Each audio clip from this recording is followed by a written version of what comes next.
Nasa Cebu na si Sara Diskaya para harapin ang kanyang kaso kaugnay sa umano'y Ghost Flood Control Project sa Davao Occidental. Doon na rin siya idedetine. May report si Sandra Aguinaldo.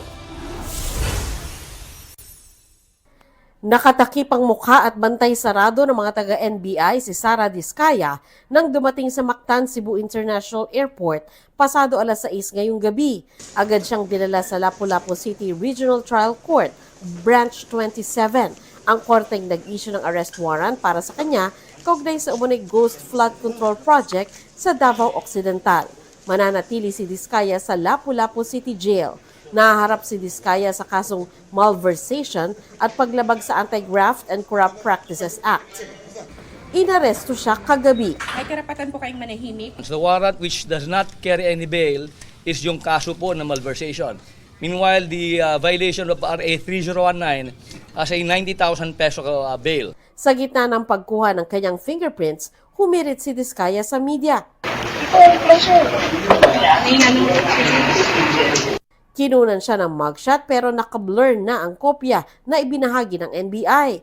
Habang ibinabiyahe patungo sa NBI Detention Facility, eksklusibo siyang nakausap ng GMA Integrated News. Sorry, what's your name again?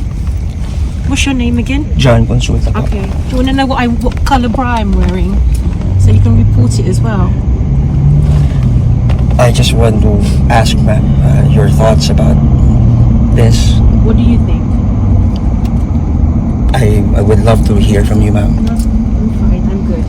Pagdating sa NBI Detention Facility, muli siyang kinunan ng fingerprints at dinala na sa kanyang kulungan. Kaninang umaga, nakatalukbong, bulletproof vest at nakaposas na dinala sa Department of Justice si Diskaya. Kasunod niya dumating ang mister na si Curly na mula naman sa Senate Detention Facility. Magkasama silang humarap sa preliminary investigation ng DOJ kaugnay sa reklamong tax evasion na isinampa ng Bureau of Internal Revenue.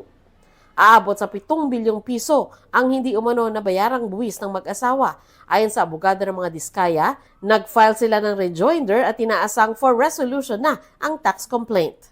Kinakailangan po na siya ay dumating dito kasi panunumpaan niya po yung kanyang rejoinder do sa tax evasion case before the prosecutor. Now, the case is submitted for resolution. You can expect that by next week, we will have the resolution out already. Natanong naman si Curly tungkol sa pag-aresto sa kanyang misis. Ano po ang mensahe niyo? Ikukulong na po yung asawa ni sir. Ano po nararamdaman ni sir? Paano po sa yung mga anak ninyo? Kamusta po? Ang isa pang dawit sa flood control scandal na si dating DPWH Bulacan District Engineer Henry Alcantara, nagsauli naman ng dagdag na 71 million pesos in cash sa Justice Department. Bahagi umano ng hinihingi ng gobyerno para makapasok siya sa Witness Protection Program. Nito lang nakaraang buwan, nagsauli rin si Alcantara ng 110 million pesos. Sandra Aguinaldo nagbabalita para sa GMA Integrated News.